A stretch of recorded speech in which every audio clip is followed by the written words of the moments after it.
పాలకూర ఎంత ఎంత? ఇక్కడ గోంగూర ఎంత? ఈ గోంగూర ఎంత?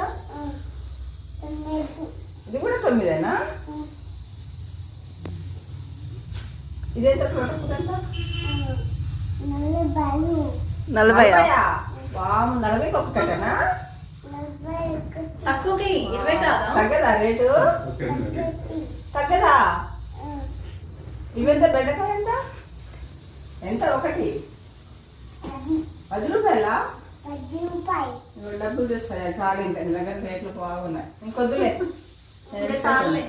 50 రూపీస్ అన్న. ఎంతకి ఇస్తావు మరి? ఎంతకి ఇస్తావు? ఫ్రీనా? థ్యాంక్స్. ఇదెంత? ఇదెంత? ఇంకా చాలులే. డబ్బులు తీసుకో మరి. ఇంకా